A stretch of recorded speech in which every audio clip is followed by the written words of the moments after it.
Hey everyone, it's Rob from Hypop and welcome back to another video. In this one, we are unboxing and taking a closer look at a brand new release from Godox. This is the Godox X3 Pro Flash Trigger.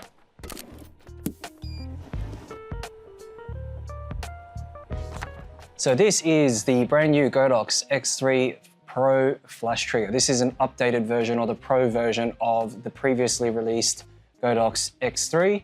Now we've unboxed and reviewed that trigger, so if you want to take a closer look at that one, click the link up above. This is the latest version of that. So let's take a look at what's included and what's inside. So as we open the box, the first thing we see is the X3 Pro trigger itself. There we go, it is slightly larger and heftier in size for sure.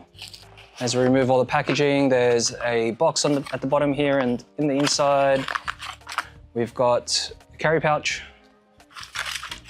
We've also got a charging cable. This is USB Type A to Type C.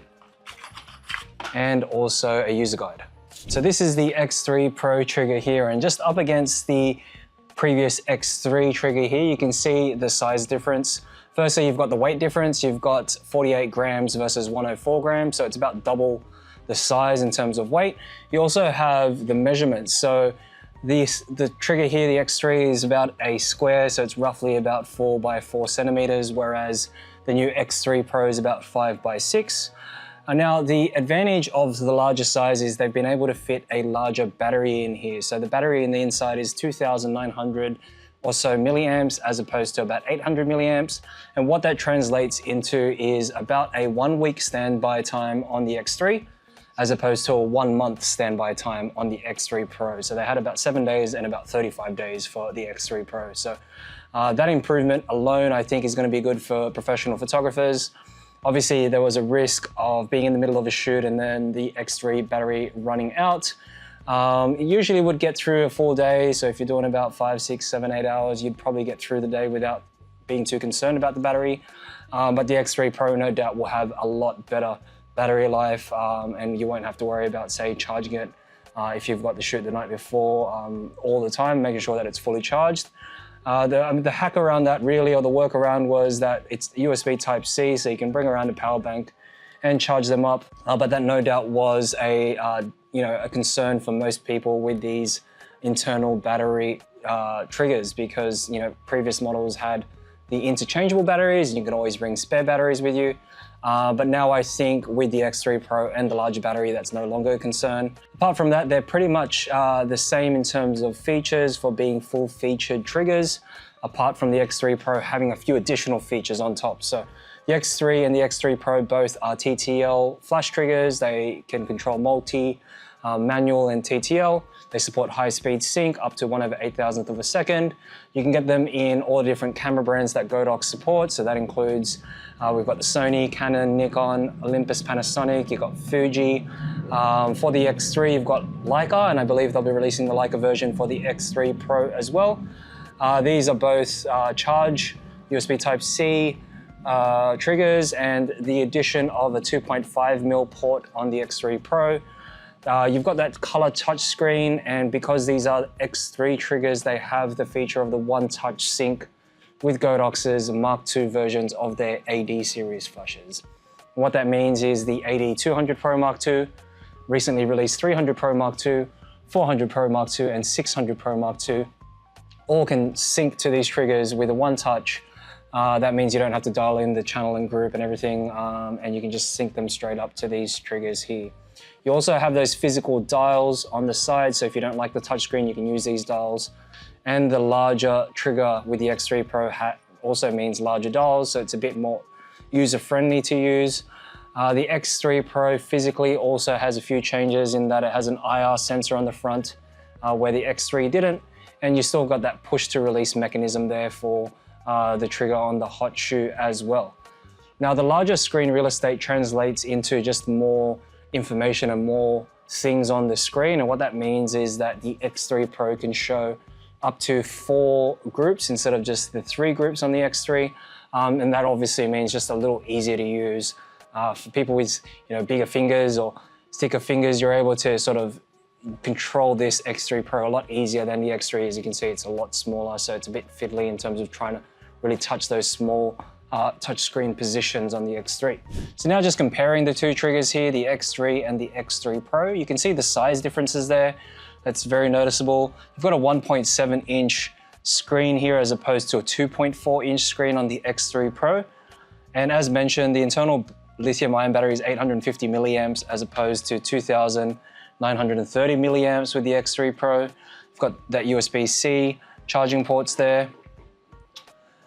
And now let's just turn on the triggers here. So just turning on the X3 Pro as well as the X3.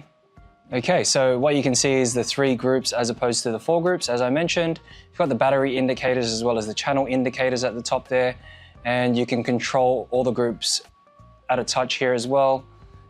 You can also do individual groups with the slide, and that was the same with basically all of them. And you can jump into each of the groups separately as well. So now when we jump into the menu, this is where things are slightly different.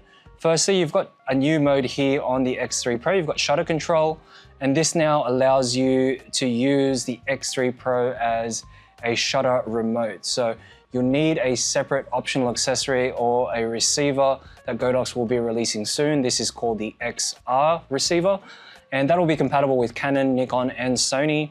And what this opens you up to is essentially some remote options here. So you've got delay, you've got long exposure, you've got an intervalometer, you've also got a shutter remote, and you're able to use this with the X3 Pro, which is a great addition because Godox don't really have any shutter remotes for cameras apart from their timer shutter remotes.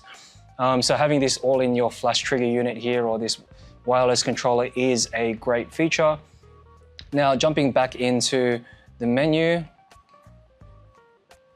you can see we've got the flash. If we go back into flash control, it brings you back into the flash menu. So you can toggle between shutter control and also flash control too.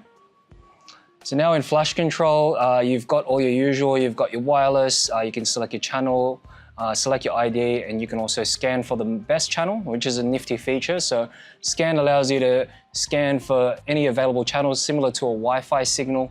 It'll give you the best available channel for you. That's in the proximity. You've also got sync, and this is that one-touch sync that I mentioned that the X3 also does to the Mark II versions of Godox's new flashes. And jumping in, we've got multi, so you can enable multi-mode or disable it. You've got modeling light, so you can control your modeling light from the flash here, from the trigger as well. You've got beep on or off, you've got high-speed sync on or off. You've also got lock. And lock is great because obviously being a touch screen trigger, it's easier to sort of bump a setting and then sort of put off your flash settings there accidentally. But with the lock, that locks it in, and that means you're unable to just accidentally touch it. You need to press and hold for 2 seconds to unlock the trigger once again, the touch screen. You've also got AF assist beam, and that's that IR beam here at the front here. So that's the AF assist beam on or off. And jumping into menu, you can see we've got Bluetooth, and this is another new feature of the X3 Pro, and that's the compatibility or syncing compatibility with the Godox Flash app that's available on the App Store or in the Google Play Store. If you're shooting with, if you're pairing this up with, say, a mobile device or a tablet, you're able to pair this up with the Godox Flash app and control the trigger wirelessly via Bluetooth, which is great.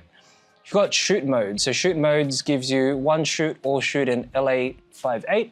L858 is compatibility with Godox's, with Seconic's L858 flash meter. So that's really good because Godox have an RTGX, which is a transmitter module for the Seconic meter. That means that can pair up with this X3 Pro as well, and that's a new feature. Legacy hot shoe is sort of like a pass-through hot shoe to enable this to be essentially just a plain dummy trigger, so not using any of the additional features. And you can do that on this trigger as well. You've got auto off, and you can go toggle between auto off, let's see, 30, 60, 90 minutes, or you can just turn auto off. You've got trigger distance. Now, trigger distance is an important one because you've got two settings here. You've got 0 to 30 meters and 1 to 100 meters. And 0 to 30 meters essentially is better for you to use when in close proximity to your flash.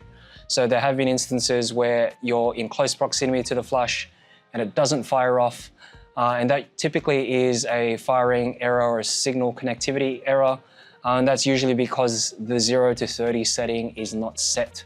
and it's usually defaulted to 1 to 100 meters. So you can imagine if you've got your flash right next to your trigger here and it's set to 1 to 100 meter, there might be an issue connecting to it. Obviously you need to be about a meter away or more for that setting to be more practical, whereas the 0 to 30 is probably going to be your best bet if you're shooting in close proximity. So that could be perhaps you're doing like a macro shoot, maybe a product photography shoot or a food shoot, and you're really close to where your light source is, then that's when you would select 0 to 30. Then you've got step here, and step you can change the steps from a third stops to just 0.1 or 1 stop increments. And you can also go to minimum power as well. So you can go minimum power 1 to 512. Now this is great because Godox's Mark II versions of their AD series flashes allow you to go as low as 1/512 now. So you can enable that in the X3 Pro. You've also got TCM. Now TCM, you can enable this mode on or off. And TCM is really cool. You can see you've got a few different ones here. That's the AD 100 Pro, 200 Pro, 300 Pro, etc. And you can have that setting off as well, or if you're using a speed light that has TCM. Now what this is TCM is basically the mode where when you shoot in TTL, when you hit the TCM button, it will let you know the manual value of the flash at the time. So this is really useful, especially if you feel that your lighting conditions won't change. So initially you would shoot TTL, which will help you obtain the correct exposure. And then from there you can hit TCM and then switch it over to manual, find out the manual value, and that way your lighting will be consistent and you know that your shots will also be consistent. So TCM is a good feature to have. You've got high-speed sync delay, and you can turn on that delay in milliseconds there, or just have that setting off. You've got presets. Now presets is another useful thing that the X3 Pro has that the X3 doesn't have. Now presets, essentially having presets for certain flash settings, whether you're controlling single or multiple flashes. So if you're controlling multiple flashes and you have them all on different settings, and maybe you're wanting to save them as a preset, maybe you're working in a studio environment and you don't want any of those settings to change, or you're just wanting to recall settings, you can save them as presets here, which is a lot more useful for photographers who shoot with multi-flash setups. You've got screen, and screen you can go through and change the brightness of the screen at the top here, and also change the interval that the screen times out. So 15 seconds all the way up to 3 minutes. You've got language, of course, toggling between English and Chinese there, and resets, and that's your factory reset. And lastly is device info, which tells you the firmware version that you are currently on. So those are essentially all the features and menu options here of the X3 Pro. So you can see there's a lot more to it than just the X3.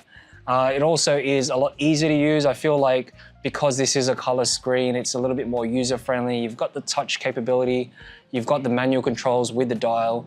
So if you're used to using, say, the X2 or the X Pro triggers, this one here is a little bit of an upgrade because you have that color. It's a bit easier to read. The screen's quite bright as well, even in light conditions, because it is an OLED screen. And you sort of have that long battery life, so you're not too concerned about replacing batteries and things like that. You can always carry a power bank with you if that's a concern to you. But now you have the ability to use that receiver that they'll be releasing shortly, to use this as a shutter remote. So essentially, if you're a professional photographer looking for a trigger or flash controller that does everything, because you have multi-flash setups, because you're jumping between different flashes, speed lights, monoblocks, you've got all the portable lights as well, then I think this trigger here is going to cover all the bases for you. So that was our unboxing and review of the brand new Godox X3 Pro Flash Trigger. For more videos just like this, don't forget to hit that subscribe button, hit the notification bell to be updated of any new content we release. Leave a like on the video if it's helped you. Feel free to leave down in the comments section below your thoughts, or if you have any questions about the X3 Pro. Follow us on socials, our links are down below, and visit our website, hypop.com.au. Thanks for watching.